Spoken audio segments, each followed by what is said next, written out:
जब मैं शुरू करूं तब तो करें।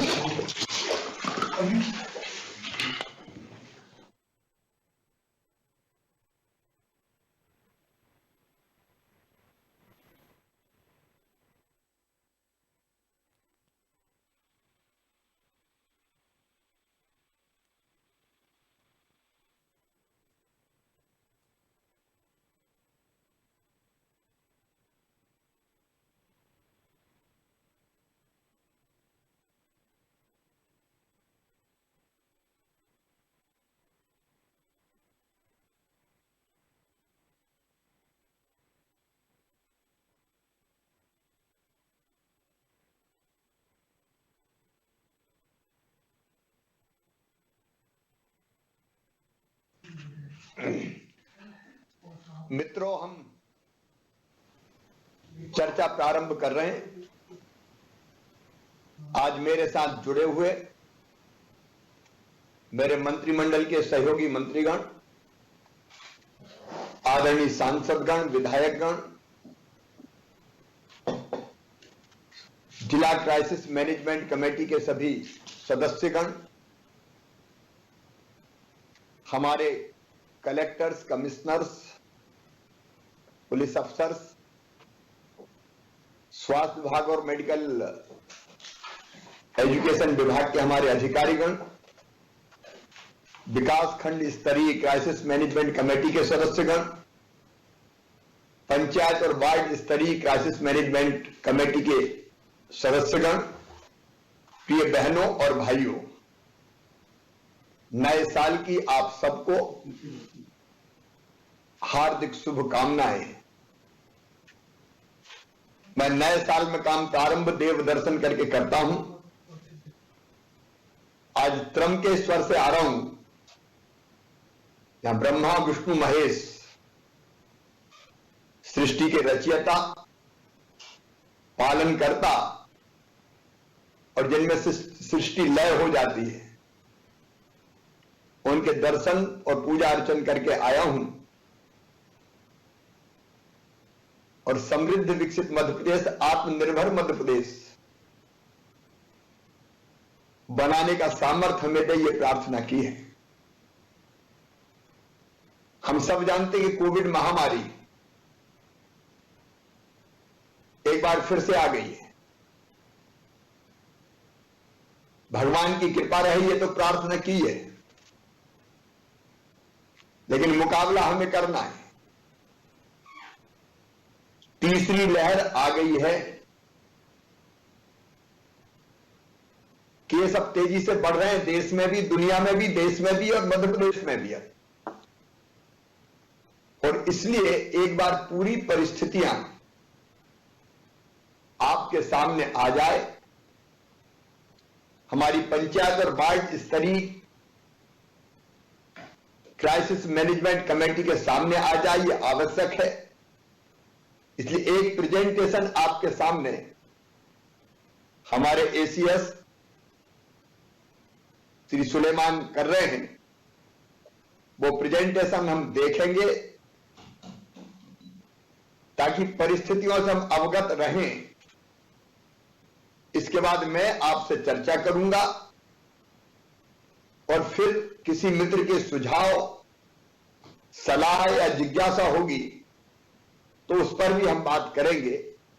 नए साल की शुभकामनाएं देते हुए मैं एसीएस से कहता हूं कि वो प्रेजेंटेशन प्रारंभ करें।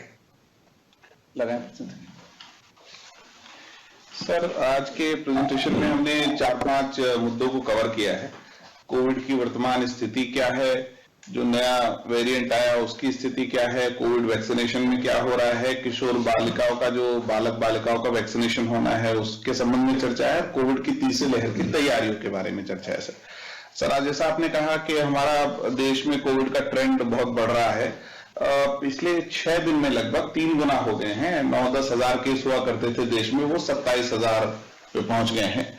और हमारे जो 5-7 केस होते थे 1 महीने पहले, वो आज हमें 151 केस हमारे रिपोर्ट हो रहे हैं। एक्टिव केस भी 608 पे हमारे पहुंच गए हैं। तो बहुत तेजी से बढ़ता हुआ ट्रेंड है। अगर हम बाकी प्रदेशों में इसका आप देखेंगे तो महाराष्ट्र में फिर से बहुत ज्यादा कोविड के केसेस हैं और महाराष्ट्र के बॉम्बे, पूना, थाने तीनों जिलों में बहुत ज्यादा कोविड के केसेस आ रहे हैं। 9,170 हो गए हैं। पश्चिम बंगाल जो पहले बहुत कम था वो पिछले एक हफ्ते में करीबन 8 गुना बढ़ गया है, 4,512 केस हैं। दिल्ली में बहुत तेजी से बढ़ावट आई है, 2,716, और केरल में अब केस थोड़ा कम हो रहे हैं क्योंकि वहां पहले बहुत ज्यादा केस हुआ करते थे। हमारे पड़ोसी राज्य सर गुजरात में भी 1,000 क्रॉस हो गए हैं। तो सब तरफ केस ये रोज आ रहे हैं, वो संख्या है जी सर, जो डेली केस आ रहे हैं सर। तो बहुत मतलब तेजी से केस बढ़ रहे हैं सर। ये स्लाइड में मैं टेस्टिंग का आंकड़ा और उसकी पॉजिटिविटी बताने की कोशिश करी है। हमको अपनी टेस्टिंग बढ़ानी है। अभी हम 62,000 लगभग टेस्ट कर रहे हैं, जिसका हमने 1 तारीख से 75,000 का टारगेट जिलों को दिया हुआ है। 0.24% की पॉजिटिविटी आने लगी, जो लगभग 0.01% होती थी। और अगर हम उसका ग्राफिकल डिस्ट्रीब्यूशन देखेंगे, नेक्स्ट स्लाइड, ये जरा ग्राफ ठीक से देख लीजिए। 21 नवंबर में केवल 25 केस थे, बढ़ते बढ़ते 28 नवंबर में 122 से लेके अब सीधे 26 दिसंबर के बाद जो ऊपर गए हैं, तो लगातार तेजी से ऊपर जा रहे हैं। 608 एक्टिव केस पहुंच गए एक्टिव केस, और वीकली केस 544। सर ये बिल्कुल जैसे द्वितीय लहर में जिस तरह का ग्राफ डेवलप हुआ था, बिल्कुल उसी तरह का सेम सिचुएशन दिख रहा है ग्राफ का सर। और जैसे द्वितीय लहर में जो स्थिति थी केसेस की, कि पहले इंदौर से शुरुआत होती थी, फिर भोपाल उसके साथ लगता था, बिल्कुल वही ट्रेंड है। इंदौर में 313 केस आए हुए हैं एक सप्ताह में, और भोपाल में 116 हैं। जबलपुर, ग्वालियर, खरगोन उसके पीछे चल रहे हैं। तो जो ट्रेंड सेकेंड वेव के टाइम पे था, उसी तरह का ट्रेंड डेवलप हो रहा है। जो हम जीनोम सीक्वेंसिंग कराते हैं, उसमें अभी तक हमारे ओमिक्रॉन के खाली 11 केस मध्य प्रदेश में आए हैं। वो 11 के 11 ठीक भी हैं, लेकिन हमारे बहुत सारे सैंपल हैं जो आदमी आते रहते। अब हमने इंदौर में भी सैंपलिंग सर अपनी शुरू करा दी, और एम्स भोपाल को भी हमने पैसे दिए हैं कि वो भी हमारा काम शुरू कर देंगे। तो बट इससे कोई फर्क नहीं पड़ता कि सैंपलिंग हुई कि नहीं, चूंकि ये तो पता चल ही जाता है कि पॉजिटिव है कि नहीं। तो वो पॉजिटिविटी हमारी लगातार बढ़ रही है। और अगर हम दुनिया में कंपेयर करके देखते हैं तो बिल्कुल लहर एकदम क्लियर है। अमेरिका में, ये आप दुनिया का ट्रेंड देख लीजिए। ये यूएस मतलब यूनाइटेड स्टेट अमेरिका है जी सर, आप ऊपर सीधे ग्राफ जा रहा है, बता दीजिए। तीसरी लहर का ग्राफ सर, वहां दूसरी लहर में 2 लाख के आसपास केस आते थे, 2 लाख से एक दिन थोड़ा सा बढ़ा था। अभी अमेरिका में एक दिन में हाईएस्ट में 4.5 लाख केस हो चुके हैं। 7 डे एवरेज भी 3,52,000 केस पर डे का है। हर दिन 3,52,000 केस आ रहे हैं सर। अब यूके में बहुत ही भयानक तरीके से कोविड आया है सर। उनका जो सेकेंड वेव था, जिसको बहुत बड़ा मानते थे, उसमें 67,000 केस आए थे। अभी वो एक दिन 2 लाख भी क्रॉस कर चुके हैं। मतलब सेकेंड लहर से तीसरी लहर 3 गुना उनकी बड़ी थी। अभी भी 1,56,000 का एवरेज, उनका 7 दिन का एवरेज निकालने तो भी आ रहा है, और अभी भी बढ़ने वाला ट्रेंड है।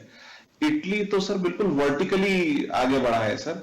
उनके हाईएस्ट केस जब आए थे वो करीबन 30,000 के आसपास होते थे, अभी वो 92,000, और बिल्कुल एक हफ्ते में वर्टिकली ऊपर हो गया है। इसी तरह फ्रांस की सिचुएशन है, उसमें भी पहले केस 50,000 से ऊपर कभी नहीं आए थे, और अभी 1,57,000, और एक दिन वो भी लोग 2 लाख टच किए हैं।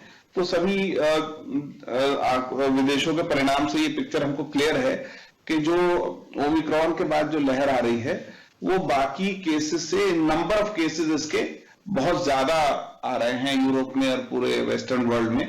साउथ अफ्रीका का उदाहरण ऐसा है कि जिसमें पीक आने के बाद अब ढलान आने लगा है। तो कई लोग ये भी कहते हैं कि पीक बहुत तेजी से आएगी और फिर तेजी से नीचे भी जा सकती है, लेकिन केसेस की संख्या बहुत होगी। जो स्टडीज सर दुनिया भर की, वो ये कहती है कि इसमें हॉस्पिटलाइजेशन थोड़ा कम है, पहले के मुकाबले में हॉस्पिटलाइजेशन के चांसेस 50% कम है। उसकी वजह शायद खाली कोविड ना होके वैक्सीनेशन भी है, क्योंकि हमने लगभग 91% लोगों को सेकेंड डोज लगाई है। तो ये संभव है कि वैक्सीनेशन के कारण उनको सीरियस इलनेस ना हो और हॉस्पिटलाइजेशन की ट्रेंड कम हो। उससे ये बात तय है कि हमको अपनी अप्रोच में थोड़ा परिवर्तन ये करना होगा कि अस्पतालों के साथ साथ हमको बहुत ज्यादा नंबर ऑफ केसेस को ध्यान में रखते हुए home isolation, Covid care centre और उसके साथ टेलीमेडिसिन की सुविधा देनी होगी। कोई भी आदमी अपने घर पे रहेगा तो वो फोन करके बार बार पूछता है, जानना चाहता है कि मेरे को कुछ करने की जरूरत तो नहीं है। तो हमको अपनी टेलीमेडिसिन की फैसिलिटी को थोड़ा एडवांस करना पड़ेगा अगर हम बहुत हाई केस लोड को घरों में रोकना चाहेंगे। Next slide. ये सभी को पता है कि हमने वैक्सीनेशन में जिलों ने बहुत अच्छा काम किया, लगभग 95% को प्रथम डोज और 91.6% को हमने सेकंड डोज लगाया। वैसे जो हमने आज सब दिल्ली बात भी करी है कि हमारा ये 94 पॉइंट, हमारा तो आंकड़े के हिसाब से ये 100% हो गया है, क्योंकि हमारे 5 करोड़ 20 लाख लगना चाहिए थी, उससे हम ज्यादा लगा चुके हैं, 5 करोड़ 21 लाख। तो बट फिर भी जो उनके आंकड़ों के हिसाब से है, जो जिलेवार प्रथम डोज की स्थिति है, नेक्स्ट स्लाइड, उसमें बहुत सारे जिलों ने बहुत अच्छा काम किया, इंदौर, भोपाल, झाबुआ, आगरमालवा, सभी। कुछ जिलों में थोड़ा चैलेंज भी रहा, सीधी और भिंड और मंडला, जहां वो 90% टच नहीं कर पाए। अभी भी हमारा प्रयास रहना चाहिए कि अगर कुछ लोग बचे हुए हैं तो उनको वैक्सीनेशन का डोज लग जाए, क्योंकि वैक्सीनेशन से सीरियस इलनेस नहीं होती, एकदम प्रमाणित बात है। ये जो जिनमें 90 से कम है, सीधी, भिंड, मंडला, पन्ना, श्योपुर, देवास, सागर और लगभग सिवनी तक, उस जिले की क्राइसिस मैनेजमेंट कमेटी कृपया करके ध्यान दे, हम थोड़ा सा और जोर लगाएं। मुझे लगता है कि 5-7% तो हम मान सकते हैं, लेकिन 10% लोग ना हो, ये बात गले में उतरती नहीं है। और इसलिए यहां और मेहनत करने की प्रथम डोज की भी जरूरत है, ये मेरा आग्रह है। आप जरूर ध्यान दें, क्योंकि एक बात तो तय है कि वैक्सीनेशन के बाद गंभीर जो असर होता है वो लगभग नहीं होता। इसका गवाह पूरी दुनिया है, इस पे ध्यान दें। नेक्स्ट है, ये द्वितीय डोज में भी यही स्थिति है। जिन जिलों में ऑब्वियसली पहला डोज कम है, वहां द्वितीय डोज भी कम है, और बाकी जगह तो सभी लोगों ने अपना उसमें भी बहुत अच्छा काम कर लिया, जिससे उनकी इम्यूनिटी डेवलप। लगभग वही जिले, सीधी, खरगोन, भिंड, अलीराजपुर, बड़वानी, छतरपुर, सागर, मंडला, देवास, अनूपपुर, राजगढ़, सिवनी, बैतूल, धार, श्योपुर, ग्वालियर और पन्ना, झाबुआ तक, ये सारे जिले कृपया करके ध्यान दे द्वितीय डोज पे भी। सर, अब कल से सर हमारा बच्चों का वैक्सीनेशन शुरू हो रहा है, 15 से 18 वर्ष के बच्चों का। कई बार ये बातें आती रहती हैं कि बच्चों में कोई वेव आएगी, हालांकि ऐसा कोई प्रमाणित हुआ नहीं कि बच्चों को कोई अलग से प्रभाव होगा। लेकिन अब बच्चों के वैक्सीनेशन को भी गवर्नमेंट ऑफ इंडिया ने सहमति दी है, निःशुल्क वैक्सीनेशन है ये भी, और इनमें 3 जनवरी से शुरू होना है 15 से 18 वर्ष के आयु समूह के लिए। अर्थ ये हो गया कि 2007 या उससे पहले जो भी जन्मा हो वो वैक्सीनेशन के लिए पात्र है। हमारे आकलन के अनुसार करीबन 48 लाख की आबादी है। मैं सभी जिलों को और सभी क्राइसिस मैनेजमेंट ग्रुप के सम्मानित सदस्यों को ये बात क्लियरली कहना चाहता हूं कि इसमें इनको कोवैक्सीन लगनी है। किसी भी हालत में 18 वर्ष से कम में कोई कोविशील्ड ना लगाए, चूंकि वो वैज्ञानिक दृष्टि से प्रमाणित नहीं है कि कोविशील्ड उसको लग सकती है। तो ये गलती नहीं होना चाहिए। 15 से 18 में केवल कोवैक्सीन ही लगाना है, इसका हमको विशेष रूप से ध्यान रखना है। और इसके सेशन प्लान हो गए हैं, जिसपे प्रायर रजिस्ट्रेशन भी हो सकता है, और सीधे सेशन साइट पे जाएं तो वहीं जाके भी रजिस्ट्रेशन करके वैक्सीनेशन हो सकता है। जो जिलों से हमने अपेक्षा करी थी कि अब तक आपने अपने टीकाकरण दल के की ट्रेनिंग कर ली होगी, जिसमें उनको ये बताना था कि उनको स्कूल का आईडी भी चल जाएगा और कोई आईडी ना हो तो, और साथ में ये बताना था कि कोवैक्सीन लगानी है। कंफ्यूजन बचाने के लिए हमने निर्देश दिए हैं कि 15 से 18 वर्ष का वैक्सीनेशन केवल शासकीय केवल स्कूलों में होगा, चाहे वो निजी हो या शासकीय हो, और वहां केवल उन्हीं बच्चों का, मतलब वहां कोई डुप्लीकेशन नहीं होगा, बड़े लोगों का वैक्सीनेशन वहां नहीं होगा, ये हमको इंश्योर करना है। और जो सेशन आपने प्लान किए हैं उसको हम लोग, ज्यादातर सेशन आप लोगों ने अपने पोर्टल पे डाल दिए हैं, और जो बना रहे हैं उनको भी डाल दें। बस ये भर ध्यान रखना है कि वहां कोई डुप्लीकेशन ना हो, खाली बच्चों के लिए हो और खाली कोवैक्सीन लगे। हमने डोजेस सबको अवेलेबल करा दिए हैं।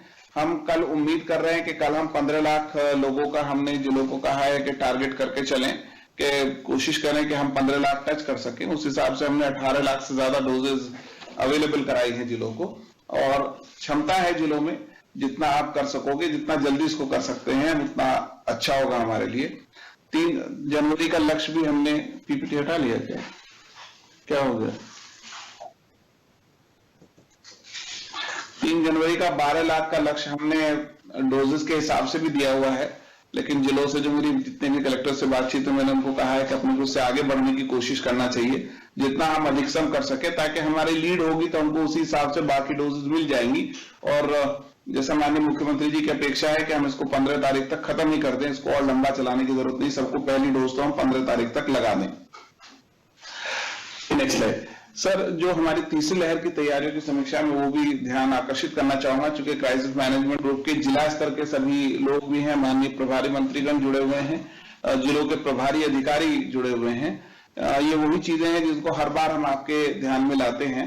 पहली बात होम आइसोलेशन की है। जैसा मैंने कहा, चूंकि केसेस बहुत ज्यादा होंगे और जो ट्रेंड है वो सीरियस केसेस का नहीं है, तो होम आइसोलेशन प्रायोरिटी होगी। तो बहुत ज्यादा लोग होम आइसोलेशन में हमको रखने पड़ेंगे, तो उनकी मॉनिटरिंग का हमको सिस्टम वापस अपना एक्टिवेट करना होगा। District command and control centre जो है उसको हम चालू करें। एसिम्प्टोमेटिक जो केसेस है उनको घर में रखें, जिनको घर में रखें उनको होम आइसोलेशन की किट दें। एक हमने वो ब्रोशर बनाया था कि होम आइसोलेशन में क्या सावधानियां रखना चाहिए, किट के साथ वो ब्रोशर उनको दें और साथ में टेली कंसल्टेशन की व्यवस्था करें। टेली कंसल्टेशन के कई सारे मॉडल अवेलेबल हैं, अब हमारे खुद के भी हैं, गवर्नमेंट ऑफ इंडिया के भी हैं, जिनसे परामर्श कर सकते हैं, और कमांड कंट्रोल सेंटर के माध्यम से भी हम कोशिश करें कि जिसको भी होम आइसोलेशन में रखा है उससे, पिछली बार हम करते थे कि 2 बार बात होना चाहिए, अभी कम से कम 1 बार उससे हम बात कर सकें, ये व्यवस्था हम रखें। और ये व्यवस्था भी रखें कि जरूरत पड़ने पर अगर उसको शिफ्ट करना हो अस्पताल में तो एम्बुलेंस के माध्यम से शिफ्ट कर लें। ये पॉइंट एक्चुअली मैं और ज्यादा इंसिस्ट नहीं कर सकता, बहुत जरूरी है, क्योंकि इस पे number of cases home isolation में बहुत ज्यादा होंगे। अगर हम टेली कंसल्टेशन की व्यवस्था नहीं करा पाएंगे तो हमको दिक्कत होगी, ये हमको करना पड़ेगा। उसके बाद दूसरा जो व्यवस्था है वो कोविड केयर सेंटर की है। वो लोग जिनको हम एसिम्प्टोमेटिक या लो सिम्टम वाले मान रहे हैं लेकिन उनके घर में जगह नहीं है, तो उनको कोविड केयर सेंटर में शिफ्ट करना होगा। हर जिले में अभी हमने एक कोविड केयर सेंटर चालू करने के लिए कहा है। कोविड केयर सेंटर चालू करने का मतलब वहां पे स्टाफ, डॉक्टर, दवाइयां, एम्बुलेंस और सबसे ज्यादा जरूरी साफ सफाई तथा भोजन की व्यवस्था होना चाहिए, ताकि जो लोग वहां जाएं वो एक अच्छे एनवायरनमेंट में रह सके। कोशिश करें कि अशासकीय संस्थाओं को कोविड केयर सेंटर के संचालन से जोड़ा जाए। कई जिलों में बहुत अच्छे प्रयोग इसके हुए हैं। और साथ में ये चिन्हांकित भी कर लें कि अगर हमको कोविड केयर सेंटर बढ़ाने पड़े तो विकास खंडों में हम कहां कर पाएंगे, ये हमको अगली व्यवस्था करनी होगी। उसके बाद जो मरीज जिनको इलाज की जरूरत पड़ेगी ही, ऐसे कुछ लोग जरूर होंगे, ये उसकी तैयारी कि हम 31,000 बिस्तर सरकारी संस्थाओं में करना चाह रहे हैं। लगभग 7,756 हमने लक्ष्य रखा है चिकित्सा शिक्षा का, स्वास्थ्य विभाग का 23,551 का। आपको जिला स्तर पे ये सुनिश्चित करना है कि हम ये देखें कि ये हमने जो कार्य योजना बनी है उसके अनुरूप अब सब बिस्तर अब तैयार हो जाएं, उसमें कोई इक्विपमेंट की कमी ना हो, ऑक्सीजन लाइन की कमी ना हो, वेंटिलेटर्स की कमी ना हो। जो उस कार्य योजना के अनुसार व्यवस्था है, अब वो समय आ गया है कि हम उसको जिलों पे बिल्कुल चालू हालत में तैयार करके रखें, ताकि एक दिन के शॉर्ट नोटिस पे भी हम उसमें मरीजों को भर्ती कर सकें। तो हम उसको बिल्कुल फाइनल स्टेज पे लाना है। 204 पीएसए प्लांट स्वीकृत हुए हैं, हर जिले में कई संख्या में लगे हुए हैं। अभी भी कुछ प्लांट क्रियाशील नहीं हुए हैं, 188 क्रियाशील हुए हैं। ना केवल जो क्रियाशील नहीं हुए, जो क्रियाशील हुए उनको भी बार बार हमको चेक करते रहना पड़ेगा। ये चेक करना होगा कि मरीज के स्तर पे कितना ऑक्सीजन कितने लीटर में पहुंच पा रही है और उसकी प्योरिटी क्या है, उस पर भी हमको ध्यान देना पड़ेगा। ऑक्सीजन कंसंट्रेटर हमने लगभग 16,000 जिलों में वितरण किए हुए हैं, उनका भी ट्रायल रन बार बार करके देखते रहिए, ताकि जब मरीज को जरूरत हो तो वो चालू रह सके।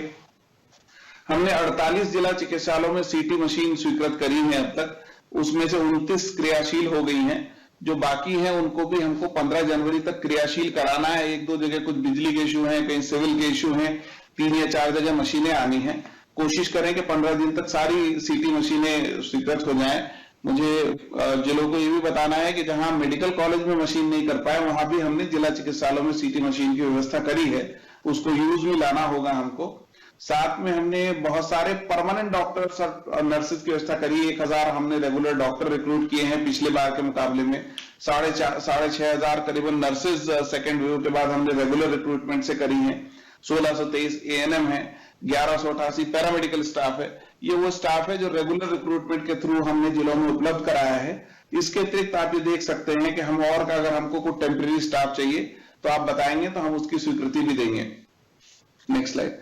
हमने सर अब तक हमारे जो ऑक्सीजन के टैंक होते थे वो केवल मेडिकल कॉलेजेस में होते थे सर। हमने अब 34 जिला चिकित्सालयों में भी 6 लीटर के 6 KL के छोटे टैंक तैयारी करी है उसकी भी, उसमें से भी 12 लग गए हैं और बाकी वो हफ्ता 10 दिन 15 दिन का काम है, तो हम जिला चिकित्सालयों में भी LMO लगाने जा रहे हैं, उसको भी आपको देखना होगा कि वो बन जाए। इसी तरह से मेडिकल कॉलेज की क्षमता 270 जो हमने सेकेंड वेव के टाइम पे बढ़ाई थी उसमें और हम 105 की वृद्धि कर रहे हैं, जो अभी लगभग पूरा होने की स्थिति में है। हमने लगभग 30,000 ऑक्सीजन सिलेंडर डिफरेंट कैपेसिटी के जिलों को उपलब्ध कराए हुए हैं। ये इंश्योर करना है कलेक्टर्स को कि जो ऑक्सीजन सिलेंडर हैं ये प्राइवेट लोगों से एग्रीमेंट करके भरवाने का काम करते हैं, ASU से नॉर्मली भरे जाते हैं। पिछली बार भी हमने कहा था आप देख लें आपका एग्रीमेंट वैलिड है कि नहीं और कोशिश करें कि 2 एग्रीमेंट कर लें ताकि एक वेंडर फेल भी हो तो दूसरे से अपन सिलेंडर भरवा सकें। जो निजी क्षेत्र में ASU जिलों में लगे हुए हैं, पिछली बार इसमें बहुत दिक्कत हुई थी। सबसे बड़ा ASU पीथमपुर में है जो 40 टन का था, जिसको हमको लगभग 1 महीना लग गया था चालू करने में। इस बार अपने पास समय है, उन लोगों से बातचीत कर लें। 132 KL की टोटल कैपेसिटी है ASUs की, वो अभी से हम तैयारी करके रख लें कि वो सब चालू हो गए हैं, उसमें कुछ मेंटेनेंस कराना है तो अभी करा लें। प्राइवेट सेक्टर से बातचीत करके हमको ये काम कराना होगा। शासकीय चिकित्सालयों में दवाएं और कंज्यूमेबल्स हमने कहा 1 महीने की व्यवस्था हमारी हो जाए, इसकी भी हमको पुष्टि करनी है। नेक्स्ट, इतना ही जितना शासकीय चिकित्सालय का काम जरूरी है उतना ही निजी चिकित्सालयों से व्यवस्था कराना भी जरूरी है। जो मुख्यमंत्री कोविड उपचार योजना पिछली बार बनाई थी उसको 31 मार्च तक बढ़ा गया है। अब हमको इस योजना में फिर से, जैसे पहले आपने अस्पतालों के अनुबंध किए थे, इस बार फिर से अस्पतालों के अनुबंध करने होंगे और उनको अनुबंध करके आपको सार्थक पोर्टल पे उनके बिस्तरों की संख्या दिखानी होगी। जो लोग योजना अंतर्गत अनुबंध ना भी कर रहे हैं और केवल कमर्शियल तरीके से कोविड का इलाज करना चाहते हो, उसमें भी कलेक्टर्स को हमने स्पष्ट रूप से बताया है कि उनको भी सार्थक पोर्टल पे लाना होगा। जो जब तक सार्थक पोर्टल के वो क्रेडेंशियल आप उनको अधिकृत ना करें तब तक वो कोविड का इलाज ना कर पाए, इस बात के हमको लीगल ऑर्डर भी जारी करने हैं। कलेक्टर्स को अपने स्तर पर व्यवस्था करनी होगी। ये इसलिए जरूरी है कि उस ऑर्डर के बाद हम इस बात की मॉनिटरिंग कर पाएंगे कि वो अतिरिक्त राशि तो नहीं ले रहे हैं, चूंकि निजी चिकित्सालयों में क्या चार्ज कर सकते हैं वो दरें यहां से पहले से निर्धारित की गई हैं और उच्च न्यायालय स्तर से भी उसकी मॉनिटरिंग होती है, तो हमको ये व्यवस्था भी करानी होगी। बार बार ये बात हम लोग कहते रहे हैं कि शासकीय और निजी चिकित्सालयों की ज्वाइंट प्लान बनाएं ताकि बिस्तरों की उपलब्धता ओवरऑल अवेलेबल रहे। कौन से प्राइवेट अस्पताल में, कौन से सरकारी हैं, हमारे पोर्टल पे दिखना चाहिए कि कितने बिस्तर उपलब्ध हैं और वहां रेट क्या है जिसपे वो अपना इलाज कराएंगे, ताकि जो आदमी अपनी इच्छा से जहां चाहे वो इलाज करा सके। हम ये टारगेट करना चाह रहे हैं जिलों के साथ मिलकर कि 25,000 बिस्तर कम से कम प्राइवेट सेक्टर में उपलब्ध हों। जिलावार आपके क्या लक्ष्य होंगे ये NHM अलग से भी आपको बताएंगे और हम आपसे लगातार इस पर बात भी करेंगे, बट प्राइवेट सेक्टर को बढ़ावा देके हमको इस अभियान में अपने साथ रखना है। ये मैं सभी क्राइसिस मैनेजमेंट ग्रुप के माननीय जिला स्तरीय सदस्यों से आग्रह करना चाहूंगा। Thank you sir. मित्रों, आपने आज पूरी स्थिति प्रेजेंटेशन के माध्यम से देखी है। हमने कोविड की पहली लहर का भी मुकाबला किया है। हमारे सम्मानित प्रधानमंत्री श्रीमान नरेंद्र मोदी जी के नेतृत्व में, और दूसरी लहर से भी हम लड़े। ये प्रधानमंत्री जी के नेतृत्व का ही परिणाम है कि 140 करोड़ टीके भारत में लग चुके हैं। अपने आप में अद्भुत है ये। और प्रधानमंत्री जी के कुशल नेतृत्व में हम सब मिलके अब इस तीसरी लहर से मुकाबला करेंगे। और इसलिए पहली चीज, क्राइसिस मैनेजमेंट कमेटीज को पूरी ताकत से सक्रिय होना पड़ेगा, चाहे जिला स्तर की हो, चाहे विकासखंड स्तर की हो, चाहे पंचायत और वार्ड स्तर की हो। प्रभारी मंत्री और कलेक्टर मिलकर सुनिश्चित करेंगे कि हमारे माननीय सांसदगण, विधायकगण, समाजसेवी, धर्मगुरुगण कोविड के क्षेत्र में पहले भी जिनने बहुत बेहतर काम किया, हम सबको जोड़ लें। कई तरह की संस्थाएं हमारी सहयोगी रही हैं। पतंजलि योग पीठ, गायत्री परिवार, श्री श्री रविशंकर जी की संस्था, जन अभियान परिषद, भारतीय जनता पार्टी के कार्यकर्ता जुटते ही हैं। अन्य दलों के कार्यकर्ताओं से भी बात होनी चाहिए।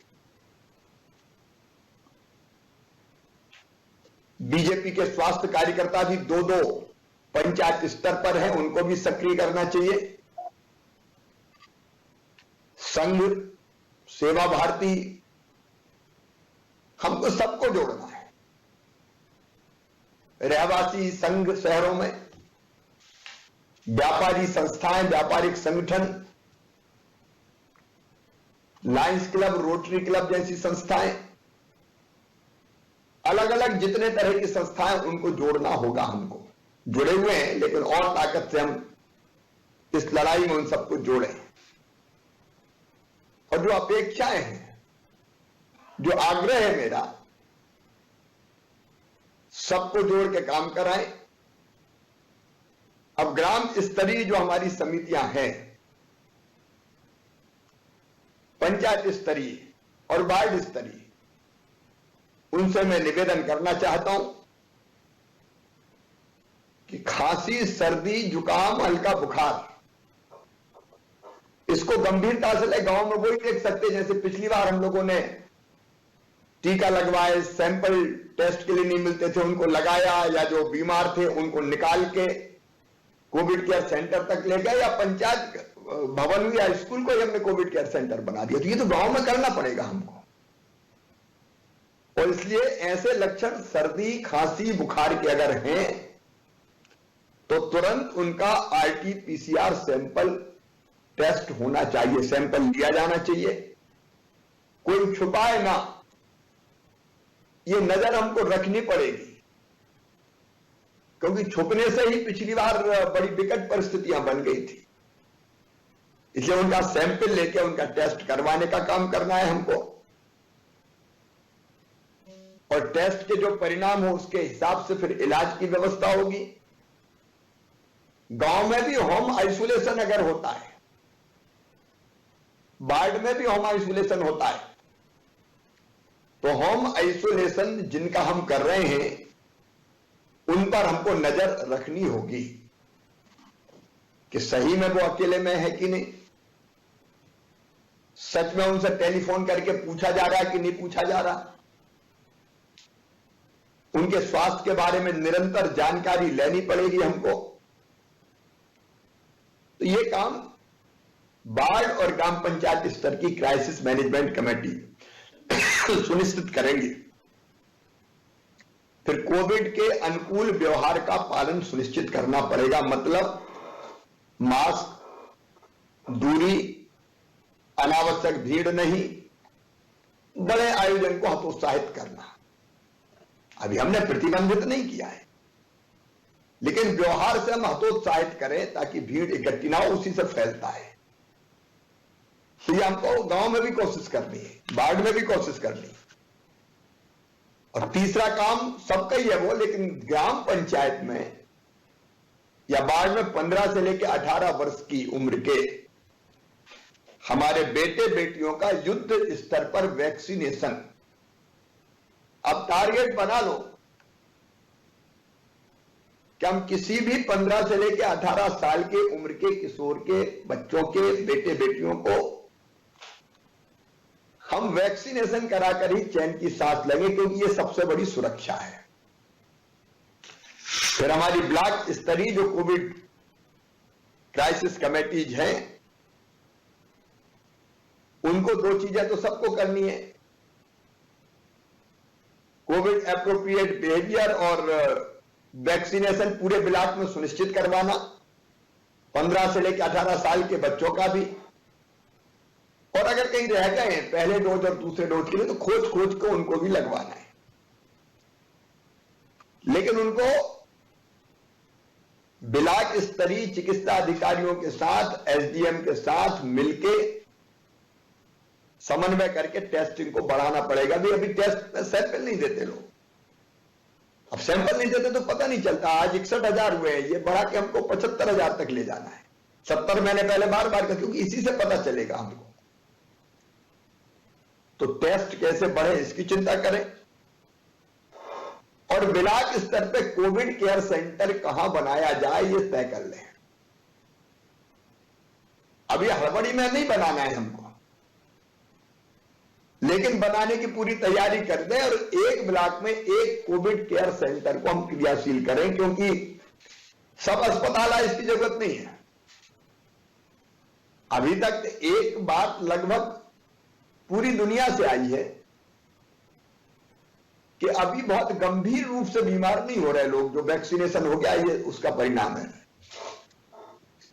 और ये हर एक अस्पताल में भर्ती हो इसकी जरूरत नहीं है। हम कोविड केयर सेंटर पर रखने की व्यवस्था करें ताकि एकदम अस्पताल में भीड़ भी ना बढ़े, बोझ भी ना बढ़े, और बाकी अस्पताल में दूसरी बीमारियों का भी इलाज होता रहे। और ब्लॉक स्तर के अस्पताल की व्यवस्था देख लेना, एक कोविड केयर सेंटर की तैयारी और एक ब्लॉक स्तर पे जो हमारा अस्पताल है उसकी सारी व्यवस्थाएं आप चेक कर लीजिए, मिलकर देख लीजिए, ताकि वो अस्पताल भी जरूरत पड़ने पर चाक चौबंद रहे। फिर जिला स्तरीय जो कोविड क्राइसिस मैनेजमेंट कमेटी है, उनको जो बाकी काम मैंने बताया वो तो उनको देखना ही है, उनको मैं दोहरा नहीं रहा, वो काम उनका ही है। एक जिले में टेस्टिंग को वो जरूर देखें, टेस्ट बढ़नी चाहिए साहब, तब पता चलेगा कि कितने पॉजिटिव आ रहे हैं। और दूसरे जिले में तो कोविड केयर सेंटर चालू करना ही है। सभी 52 जिलों में तत्काल एक कोविड केयर सेंटर आप प्रारंभ कर दीजिए, ताकि सामान्य लक्षण वाले पॉजिटिव पेशेंट्स को वहां जरूरत पड़ने पर भर्ती किया जा सके। और अस्पताल की जो व्यवस्थाएं हैं, चाहे जिला चिकित्सालय हो या आपका मेडिकल कॉलेज हो या अन्य चिकित्सालय हो, उनकी व्यवस्थाओं को आपको देख लेना चाहिए, देखना ही है।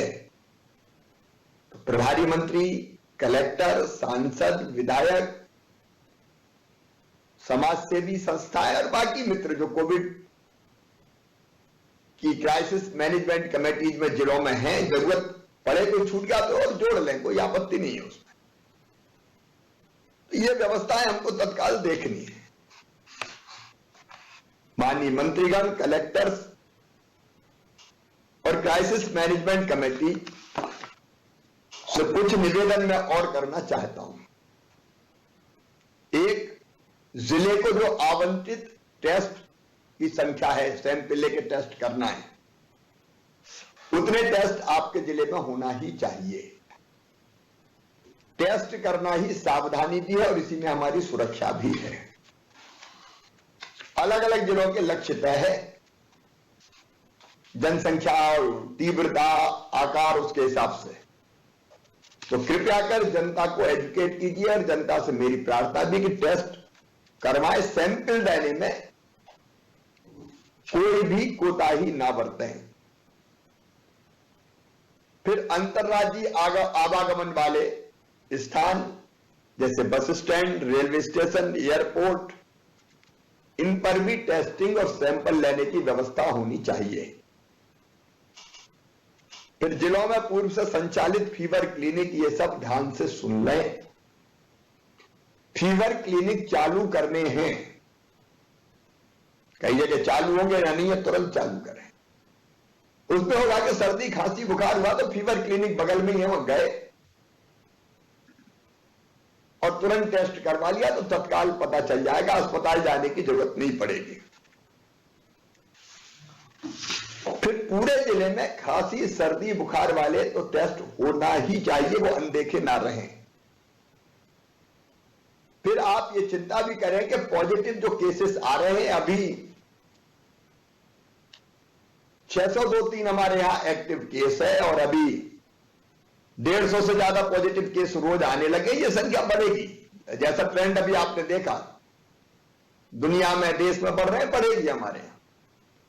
लेकिन कॉन्ट्रैक्ट ट्रेसिंग करना है। एक को परिवार में हो गया तो बाकी कर लेनी। डेल्टा जब आया था दूसरी लहर में तो पता चला कि नहीं करवा तो पूरा का पूरा परिवार बीमार हो गया, गंभीर हो गया।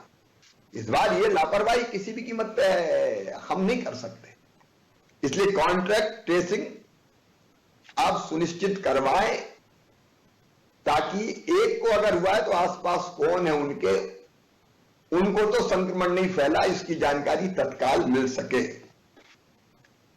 जैसा अभी बताया गया, पॉजिटिव प्रकरण में हर केस को अस्पताल में भर्ती करने की आवश्यकता नहीं है। तो फिर होम आइसोलेशन जगह हो तो एक ही कमरा में तो होम आइसोलेशन हो नहीं सकता। इसलिए अगर घर होम आइसोलेशन की व्यवस्था वाला है तो होम आइसोलेशन, और नहीं है तो फिर कोविड केयर सेंटर जैसी व्यवस्था में उनको ले जाना। सामान्य लक्षण है तो एकदम अस्पताल जाने की जरूरत नहीं है। फिर जिलों में यह भी ध्यान देना पड़ेगा कि सैंपल टेस्ट करने के लिए जो निर्धारित लैब है उनको प्रेषित किए जाए और 24 घंटे के भीतर जांच के परिणाम से अवगत कराया जाए। पिछली बार देर लग रही थी, ये 24 घंटे में करना है। इसकी निरंतर निगरानी और समीक्षा की जाए। शासकीय अस्पतालों में आईसीयू, एलजीयू, बिस्तर एक बार फिर से हम चेक कर लें। ऑक्सीजन सपोर्टेड सामान्य बिस्तर, ऑक्सीजन बेड, आइसोलेशन बिस्तर जिनमें ऑक्सीजन की जरूरत नहीं पड़ेगी। इस बार हो सकता है कई को ऑक्सीजन की जरूरत ना पड़े, हम तैयारी सब रखेंगे। इसके साथ दवाइयां, महीने भर की दवाई पूरी चाहिए हमारे पास, और जैसे ही कम होना शुरू हो महीने बाद फिर दवाई की व्यवस्था कर लें, आप तत्काल खबर करें। लेकिन ये नहीं होना चाहिए कि फलानी गोली नहीं है, फलानी टैबलेट नहीं है, फलानी चीज नहीं है। दवाइयां, इंजेक्शन, जो आवश्यक चीजें वो महीने भर की हमारे पास चाहिए, कम से कम 1 महीने के लिए। वेंटिलेटर एक बार फिर चला के देख लें, बायोपैप, सीपैप, ऑक्सीजन की व्यवस्था, और जैसा भी बताया पीएसए प्लांट अभी 204 में से 188 चालू हालत में चल रहे हैं सक्रिय। तो जो चालू हालत में उनकी भी प्योरिटी बार बार मॉक ड्रिल हुई है। फिर से एक बार देख लें, शुद्ध ऑक्सीजन उसमें से आ रही है कि नहीं आ रही है। और बाकी जो बचे हैं उनको जल्दी से जल्दी सक्रिय कर लें, क्योंकि 204 में से 188 मतलब 10 कितने 14 16 बचे, तो उनको भी चालू कर लें। फिर कोविड उपचार योजना, मुख्यमंत्री कोविड उपचार योजना, कलेक्टर्स ध्यान से तत्काल प्रभारी मंत्रियों के निर्देशन में, वैसे तुरंत कलेक्टर्स को यह काम करना है कि जो हमारे प्राइवेट अस्पताल है जिनको हमने अनुबंधित किया था, उस अनुबंध में 1 जनवरी से 31 मार्च 2022 तक अभी वृद्धि कर दी। तो आप ये अनुबंध कर लें। और प्राइवेट अस्पताल में मुख्यमंत्री कोविड उपचार योजना के अंतर्गत उपचार होगा, जरूरत पड़ने पे निःशुल्क उपचार होगा, पैसे हम देंगे। तो वो सारे प्राइवेट अस्पतालों से अनुबंध हो जाए ताकि जरूरत पड़ने पे 31,000 बिस्तर हमारे पास अभी हैं शासकीय अस्पतालों में। हम कम से कम 25,000 दूसरे प्राइवेट अस्पताल के बिस्तर भी तैयार करके रखें। तो इसलिए ये जल्दी से जल्दी अनुबंध कर दिया जाए ताकि हम जनता को, गरीबों को, मध्यम वर्गीय और निम्न मध्यम वर्गीय भाई बहनों को निःशुल्क इलाज सुनिश्चित कर पाए। फिर हमने बहुत अच्छा काम किया था, कोविड के कमांड और कंट्रोल सेंटर्स को जिलों में बनाया था, उसको तुरंत चालू कर दिया जाए। अब उसके माध्यम से बहुत उपयोगी है। कोविड केयर सेंटर और होम आइसोलेशन में जो उपचार प्राप्त कर रहे कोविड के पॉजिटिव रोगी हैं, उनकी टेली कंसल्टेशन के द्वारा सतत निगरानी की व्यवस्था की थी, वो फिर से करनी है। अब घर है, फोन तो जा नहीं, या तो वो फोन करेगा, हमको रोज फोन करना है। अभी एक फोन की बात हुई है, उनको हम गाइड कर सकें, बता सकें क्या करना है और क्या नहीं करना है। और अगर जरूरत है उपचार की तो फिर उनको अस्पतालों में फिर तत्काल रेफर करने की व्यवस्था है। ये कोविड कंट्रोल और कमांड सेंटर जिलों के देखेंगे। होम आइसोलेशन में फोन, दवाई के किट की व्यवस्था, क्या करना चाहिए क्या नहीं करना चाहिए, इसका पर्चा छपवाया जा सकता है। उसकी व्यवस्था कर रहे हैं, वो वहीं छपेगा, डिसेंट्रलाइज बना के दिया हुआ है, बना के दिया हुआ है। तो हम गाइड तो कर पाए कि आपको क्या करना है क्या नहीं करना है, और जरूरत होने पर वहां से रेफर फिर हम कर सकते हैं। फिर कोविड कमांड और कंट्रोल सेंटर्स पर जिलों में उपलब्ध आइसोलेशन बेड, ऑक्सीजन बिस्तर, ICU bed, HDU bed, PICU बिस्तरों की उपलब्धता व रिक्ति की भी मॉनिटरिंग की जाए। कितने बेड उपलब्ध है, उनमें से कितने खाली हैं, इसकी सतत मॉनिटरिंग जरूरी है, ताकि स्थिति और वो जनता को पता रहे किस अस्पताल में कितने बिस्तर खाली है। लोगों को अफरा तफरी की स्थिति में नहीं आने देना है। इसलिए कलेक्टर सुनिश्चित कर लें कंट्रोल और कमांड सेंटर के काम जो हमने किए वो फिर से ठीक से तत्काल शुरू हो जाएं। फिर होम आइसोलेशन में ज्यादा लोग हो सकते हैं, इसलिए मोबाइल मेडिकल यूनिट और रैपिड रिस्पांस टीम को सक्रिय किया जाए। मोबाइल मेडिकल यूनिट जाएगी जरूरत पड़ने पे घर पे, और जरूरत पड़ने पर रैपिड रिस्पांस टीम तत्काल अस्पताल पहुंचाने का काम करेगी। अब ऐसे रोगी जो होम आइसोलेशन में, उनको मोबाइल मेडिकल यूनिट और रैपिड रिस्पांस टीम और फीवर क्लिनिक के माध्यम से होम आइसोलेशन के किट देंगे, जिसमें निर्धारित दवाइयां होगी। आपको ध्यान होगा पिछली बार ये किट बांटने से बड़ा फायदा हुआ था हमको, लोगों को किट मिल गया, दवाई खाना शुरू कर दी सर्दी जुकाम में ही, तो कई लोग बच गए, गंभीर होने से बच गए थे। तो ये मेडिकल किट देनी है तो इनको देनी है, ये रोज पूछताछ होगी, जरूरत पड़ी तो शिफ्ट करेंगे। फिर एक चीज और ध्यान देंगे, विशेषकर कलेक्टर, भारत शासन का पोर्टल है S3, उस पर समस्त वांछित जानकारी समय सीमा में प्रतिदिन अपडेट किया जाना चाहिए, नोट कर लें। S3 पोर्टल पर रोज अपडेट करना ही है वांछित जानकारी। फिर हर जिले में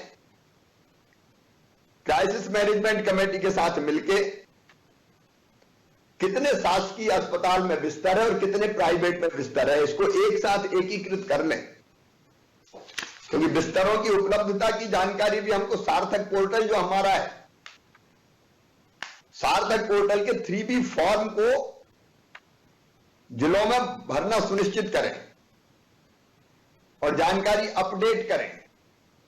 आप आज से समझ गए होंगे प्राइवेट और सरकारी और प्राइवेट मिलकर कितने बिस्तर हैं, ताकि प्राइवेट के बिस्तर भी तैयार रहे। और कोई भी प्राइवेट, ये बात आई गई कि अगर उसको कोविड का उपचार करना तो निर्धारित प्रक्रिया का पालन करना होगा, तो पहले से आप देख लें। फिर एक बात और गंभीरता से, अभी से पूरी गंभीरता के साथ करें,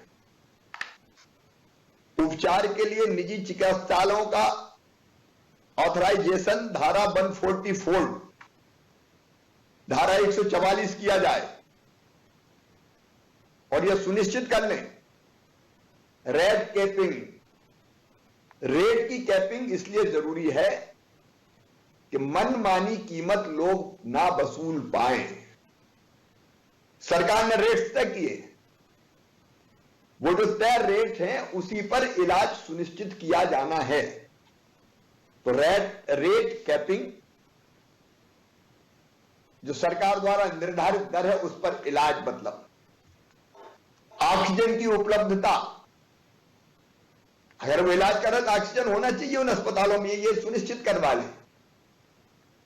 और ट्रेंड उनका नर्सिंग और डॉक्टर्स का स्टाफ चाहिए और साफ सफाई और सुरक्षा की पूरी व्यवस्था चाहिए। तो इसको पूरी गंभीरता के साथ करवाएं। यह बहुत जरूरी नहीं, पिछली बार ऐसा आया था कि पेशेंट भर्ती कर लिए, ऑक्सीजन है ही नहीं और बाद में फिर सोशल मीडिया पे कर रहे हैं कि 1 घंटे की बची, आधा घंटे की बची। वो अफरा तफरी नहीं मचना है। इससे पहले सुनिश्चित कर लें किसी भी स्थिति में ऑक्सीजन की कमी ना हो। और इसलिए मैं फिर कह रहा हूं, PSA plant, oxygen concentrator, oxygen cylinder, medical gas pipeline की व्यवस्था, इसको सुनिश्चित कर लें। यह सबसे जरूरी आवश्यकता है, दूसरी लहर में हमने देखा है। फिर जहां जहां जिन जिलों में आपको प्रशिक्षित मानव संसाधन चाहिए, लोग चाहिए, स्टाफ चाहिए, उनकी अस्थायी रूप से नियुक्ति का आकलन करके तत्काल आप यहां भेज दें ताकि वो भर्ती की जा सके। लोग चाहिए, आखिर हमको प्रशिक्षित लोग चाहिए, तो इसको भी हमको तत्काल प्रेषित करना पड़ेगा और उसको तत्काल करना पड़ेगा। फिर कोविड-19 के निदान हेतु आवश्यक पैथोलॉजी जांच की उपलब्धता जिलों में आप सुनिश्चित कर लें और सिटी स्कैन की उपलब्धता सुनिश्चित कर, तो ये बहुत जरूरी हमने देखा उस समय। संभावित आवश्यकता के अनुसार संभावित कोविड रोगियों की जांच की जाए।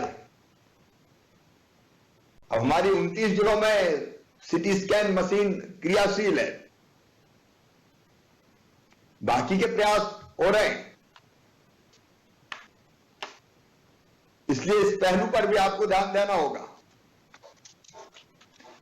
इस समय इससे जिम्मेदारी का काम और कोई नहीं है, क्योंकि हम संकट के मुहाने पर खड़े हैं।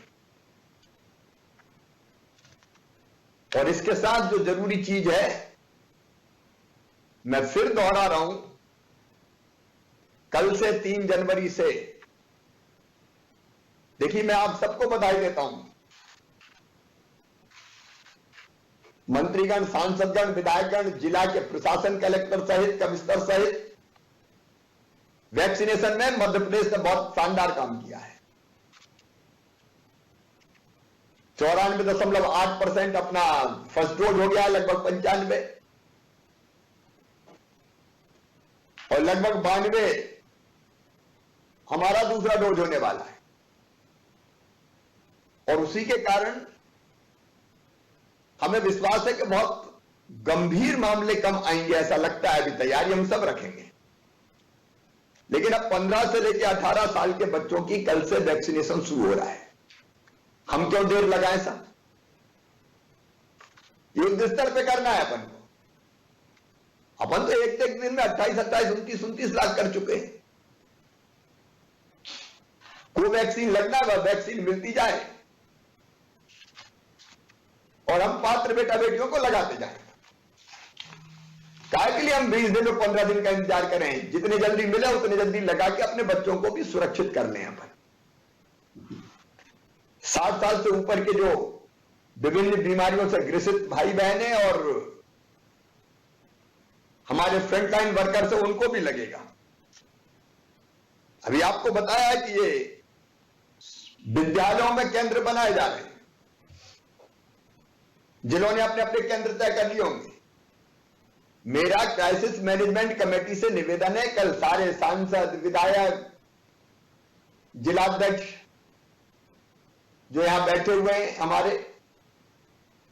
हमारे समाज सेवी, स्वयंसेवी भाई बहन अलग अलग सेंटर्स पे जाएं और बच्चों को भी अपील करें। सोशल मीडिया के माध्यम से करें, मीडिया के माध्यम से करें, वीडियो अपलोड करें, धर्मगुरुओं की अपील करवाएं, प्रभावी लोगों की अपील जाए, आपकी अपील सोशल मीडिया पे जाए कि तुरंत ये वैक्सीन लगवाइए। माहौल बनेगा तो बहुत तेजी से ये वैक्सीनेशन हो जाएगा। कल मैं, आप, हम सब किसी न किसी वैक्सीनेशन सेंटर पे जाएं, विधायक पूरे क्षेत्र में भी घूम सकते हैं, क्या दिक्कत है? बच्चों से मुलाकात ही होगी। बाकी साथी भी, हमारे जिलाध्यक्ष और बाकी साथी भी निकले, बिल्कुल कार्यकर्ता भी निकले। पंचायत स्तर की जो कोविड क्राइसिस कमेटी घर घर से निकाल के स्कूल के सेंटर पर लाए और लगवाए। इसको हम जल्दी से जल्दी पूरा करना चाहते हैं। मैं आपके माध्यम से प्रदेश की जनता से भी अपील करना चाहता हूं,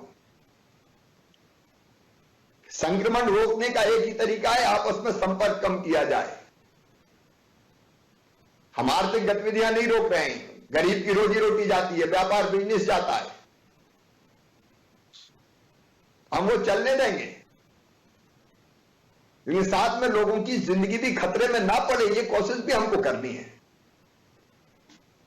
और इसलिए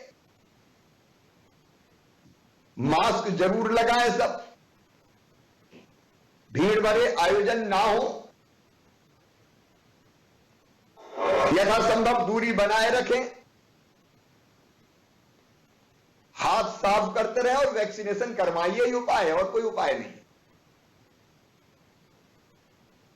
हम बहुत जल्दी कोरोना के प्रोटोकॉल को भूल गए। अब अभी भी मैं निकल के देखता हूं तो कई लोग बिना मास्क के ही, तो मैं जनता से भी अपील करता हूं, इस समय मास्क अनिवार्य है, अपने लिए, अपनों के लिए, जिंदगी के लिए। और ये फेस मास्क जरूर पहने, उसको जिंदगी में दिनचर्या का अंग बना लें अभी तो, क्योंकि मास्क नहीं पहनना सामाजिक अपराध है। अपने आप को नहीं, हम दूसरों को भी खतरे में डाल रहे हैं। और इसलिए जो बाकी चीजें हैं, दूरी और बाकी जो मैंने बताई, लेकिन मास्क तो लगाए रखें। दुकानों पे भी पहले हमने किया है, गोले बनाए दुकानों पे, एक ग्राहक से दूसरे ग्राहक की थोड़ी दूरी रहे, वो भी मास्क लगाए, उनको टोके, दुकानदार भी मास्क लगाए। मास्क नहीं तो सामान नहीं, मास्क नहीं तो बात नहीं, हमने कई तरह की चीजें अभियान पहले चलाए, उसको हम कर सकते हैं। आयुर्वेदिक दवाइयों का उपयोग हमने काढ़ा वगैरह का पहले भी काफी किया है। अब उसके बारे में मैं आवश्यक रूप से नहीं कह रहा, लेकिन इन चीजों का इम्यूनिटी बढ़ाने में उपयोग होता है। व्यायाम, प्राणायाम, ये बड़ा जरूरी है। हम इससे बिल्कुल बच सकते हैं, शरीर की प्रतिरोधक क्षमता बढ़ा के, उसकी कोशिश करते रहना चाहिए। शरीर में पानी की कमी ना हो। बाकी सब चीजें मैं नहीं कह रहा, नहीं तो आप कहोगे कि डॉक्टर भी बन गए क्या, लेकिन कई चीजें हम पहले करते रहे। नमकीन, नींबू पानी, छाछ, सूप, नारियल, इसका प्रयोग भी बेहतर होता है। और इसलिए जो आवश्यक चीजें हैं उनको हम लगातार करते रहें। अब फिर से फिर से मध्य प्रदेश थमने नहीं रहना है, काम भी करेंगे और कोविड से भी लड़ेंगे। मुझे पूरा विश्वास है कि मध्य प्रदेश ने एक अलग मॉडल जन भागीदारी का बनाया है जिसको पूरे देश ने सराहा, लेकिन वो आपके कारण हुआ है, केवल आपके कारण। इसलिए आप सबसे मेरी अपील है कि उस भागीदारी की, जन भागीदारी के मॉडल को फिर से क्रियाशील करके हम लड़े और जीतेंगे, जीतना ही है। अब अगर किसी के मन में कोई सवाल हो, कोई जानकारी लेना हो, कोई जिज्ञासा हो, तो संक्षेप में हम उसकी चर्चा करेंगे। एक बार फिर आप सबको नए साल की बहुत बहुत शुभकामनाएं। मुझे पूरा विश्वास है कि आपके साथ मिलकर हम कोरोना की तीसरी लहर को घातक नहीं होने देंगे, अपनी जनता की जिंदगी बचाएंगे, सुरक्षित निकाल के ले जाएंगे। धन्यवाद। भाई साहब, तुलसी सिलावट बोल रहा हूँ। हाँ बोलिए। कल से हम कोविड केयर सेंटर जो पिछली बार चालू किया था 650 का हम प्रारंभ कर रहे हैं, आपके आशीर्वाद से। राधा स्वामी वाला कोविड आपने इंदौर में बहुत अच्छा कोविड केयर सेंटर राधा स्वामी सत्संग बहुत बढ़िया चला था, इंदौर में उदाहरण प्रस्तुत किया था। आप जरूर चालू करें। धन्यवाद। कल से प्रारंभ कर रहे हैं। यशपाल बोल रहा हूँ। माननीय मंत्री जी को इंदौर में से ना भाई साहब, ये ज्यादा नहीं कैबिनेट के बाद इंदौर आ जाए। संकल्प जी कुछ कह रहे हैं, उसके बाद यशपाल जी बोलेंगे। भाई साहब नमस्कार, ग्वालियर से मदन कुशवाहा। भाई साहब माधव वारू बोल रहा हूँ। एक कर लेते हैं हम। पहले शंकर ललवानी कुछ कह रहे थे, वो बात पूरी कर लें, उसके बाद यशपाल जी, उसके बाद माधव जी और कुशवाहा जी। हाँ मेरा निवेदन है, माननीय मंत्री जी कैबिनेट की बैठक के बाद इंदौर में ही रहे, तो हमारा जो पुराना मॉडल था क्राइसिस वाला कमेटी का, वो फिर चलते रहे। ठीक है, कर लेंगे। इसके बाद यशपाल जी कुछ कह रहे हैं। भाई साहब, आपके आशीर्वाद से आज की इस क्राइसिस बैठक में धर्मगुरु बैठे हैं, शहर काजी साहब बैठे हैं, पशुपतिनाथ मंदिर के हमारे जो प्रमुख पुजारी जी वो हैं, लायंस क्लब है, रोटरी क्लब है, हमारे IMA के अध्यक्ष हैं, वरिष्ठ चिकित्सक हैं, पत्रकार हैं, मीडिया के हमारे प्रेस के अध्यक्ष वगैरह हैं। मेरा निवेदन ये है आदरणीय मुख्यमंत्री जी के प्रारंभिक दौर पर मेडिकल स्टोर पर और अन्य जो व्यवस्था है चिकित्सा से रिलेटेड उन मरीजों को खांसी सर्दी जुकाम की, मेरा ये निवेदन आपके माध्यम से होगा, आप भी उसके लिए निर्दिष्ट करें कि उन मरीजों को जो इस बीमारी के लक्षण के साथ अगर आता है, विशेष करके ग्रामीण क्षेत्र के, तो उनको वहां पर उपचार करने में डिले करने के बजाय सबसे पहले RT-PCR उसकी किया जाना बहुत आवश्यक है, अन्यथा वो वही उलझ करके रह जाएगा। दूसरा, हमने जो व्यवस्था पहले दूसरी लहर में जो चाक चौबंद की थी, वो हमको पुनः चालू करने की पूरी व्यवस्था करना पड़ेगी। जैसे हमारा पॉलिटेक्निक कॉलेज हमने लिया था, हमने IMA की मदद ली थी, फिर हमने हमारा जो नर्सिंग ट्रेनिंग कॉलेज हमने लिया था, 1000 बेड की व्यवस्था मंदसौर में हमने कर दी थी। अब वेव को देखते हुए 1500 तक हम इसको लक्ष्य को प्राप्त करें। और आपने बहुत अच्छी बात की कि ब्लॉक स्तर पर भी, जैसे हमारा दलोदा है, दलोदा जैसे बड़े सेंटर को हमको पकड़ना पड़ेगा ताकि आसपास के मरीज वहां आकर के उसका उपचार प्राप्त कर लें। यशपाल जी बिल्कुल ठीक आपने कहा, व्यवस्थाएं हमको चाक चौबंद रखनी चाहिए, उसकी तैयारी आप कर रहे हैं। मैं सभी मंदसौर के सामाजिक संगठनों को, पत्रकार मित्रों को, सबको धन्यवाद देता हूं। वो आज धर्म गुरु हैं, मैं उनको प्रणाम करता हूं। आपने बिल्कुल ठीक सोचा, उस दिले में उस दिशा में तुरंत अपन काम शुरू करें। धन्यवाद। आप भाई साहब प्रणाम। भाई साहब प्रणाम। विधि साहब प्रणाम, माधव वारू बोल रहा हूँ। हाँ माधव जी बोलिए। फिर भाई साहब मेरा एक निवेदन था कि अभी मलमास चल रहा है, शादी ब्याह का सीजन अभी नहीं है, और अभी से हम अपन उनकी संख्या सीमित करना शुरू करें, क्योंकि हम संख्या सीमित नहीं करेंगे तो जब एंड टाइम पे लास्ट मोमेंट में हम संख्या सीमित करते हैं तब दिक्कतें खड़ी होती है। हम एक स्लेब बना लें कि हमारे नंबर ऑफ केसेस बढ़ते जाएंगे, उसके हिसाब से हमारी ये संख्या की अनुमति की कम होती जाएगी। हम एक पूरी स्लेब बना लें, उससे हमें आराम रहेगा कि बाद में रोज रोज हमें ये सब चीजें रिवाइज नहीं करना पड़ेगी। तो एक नंबर्स के हिसाब से, कोविड पेशेंट के हिसाब से हम अपना एक स्लेब तैयार कर लें और उस हिसाब से इसको अभी से रोकना शुरू करें धीरे धीरे, ताकि लोगों की हैबिट में भी आ जाएगा और बाद में एकदम आक्रोश नहीं बढ़े कि एकदम अचानक रोक दिया, एकदम अचानक ये हो गया, हमने व्यवस्था कर ली थी। तो लोग उसके हिसाब से आगे सारी तैयारियां उसी हिसाब से करेंगे तो किसी को दिक्कत नहीं आएगी। ठीक है माधव जी, आपका सुझाव नोट किया है। नमस्कार। निवेदन मुझे भी करना है। भाई साहब ग्वालियर से मदन कुशवाहा। आप कुशवाहा जी ग्वालियर से पहले। भाई साहब पहले तो नई साल की आपको ढेर सारी शुभकामनाएं, और दो लहर में जिस तरीके से फतेह पाई आपके नेतृत्व में, पुणे से हम तीसरी लहर पर भी फतेह पाएंगे। थोड़ा सा ये आग्रह कर रहा था वैसे, जैसे लोकल स्तर पर क्राइसिस मैनेजमेंट कमेटी, अगर ऐसी कोई परिस्थितियां बनती है तो हम लोग किसी कोई ऐसे आयोजन कोई होते हैं बड़े बड़े आयोजन, तो उस पर हम लोग फैसला ले सकते हैं जिला प्रशासन के माध्यम से। बिल्कुल, जिला प्रशासन प्रभारी मंत्री मिलके आप लोग फैसला कर सकते हैं। धन्यवाद। है सर, एक निवेदन मुझे भी करना था। हाँ, कृष्णा गौर जी, फिर राकेश यादव जी। जी, मैं सर निवेदन ये कर रही थी कि जैसा अभी प्रेजेंटेशन हुआ कि ग्राफ लगातार कोविड संक्रमितों का बढ़ रहा है, मतलब बाकी सब चीज तो ठीक है, हमें संक्रमण को रोकने के लिए प्रतिबंध लगाना चाहिए आयोजनों पे, बड़े आयोजनों पे, भीड़ वाले आयोजन पे। धार्मिक आयोजन भी बहुत संख्या में हो रहा है, बहुत भीड़ आ रही है उसमें भी, और मेलों वगैरह पे भी प्रतिबंध लगाना चाहिए, क्योंकि बड़े शहरों में तो वैसे अपन कर ही सकते हैं कम से कम। अच्छा, दूसरा सुझाव ये था कि जो बच्चों का वैक्सीनेशन शुरू हो रहा है, उसमें एक तो सूची जनप्रतिनिधियों को मिल जाए किन किन स्कूलों में प्राथमिक चरण में हो रहा है, और उसके साथ ही साथ ये भी सुनिश्चित हो जाए कि उन वहां जहां स्कूलों में हो रहा है वहां पर वैक्सीन की कमी ना पड़े, ताकि पेरेंट्स या बच्चे परेशान ना हो। वैक्सीन पर्याप्त। एक तो नमस्कार सभी, एक मिनट, सभी कलेक्टर्स को जिला केंद्रों की सूची पता है, जिले में कौन कौन से स्कूल्स है, तो सारे विधायक और सांसदों को और क्राइसिस मैनेजमेंट कमेटी के बाकी भी जो गैर राजनीतिक सदस्य हैं उनको भी दे दें आप, ताकि सबको पता रहे कि कहां कहां टीकाकरण होता है। जिले वेबसाइट पे भी डाल दें आप, और इनको तो वैसे भी दे सकते हैं कि ये आपके सेंटर हैं, ये आप जरूर कर लें। बाकी आयोजनों के बारे में आपने सुझाव दिए, इसमें लगनी है कोवैक्सीन, अभी वैक्सीन पर्याप्त मात्रा में उपलब्ध है, प्रधानमंत्री जी को उसके लिए धन्यवाद, वो आती जाएगी। और मुझे लगता है कि चैलेंज नहीं है हमारे सामने। भाई साहब नमस्कार। जी भाई साहब प्रणाम। यादव, इसके बाद जी भाई साहब प्रणाम।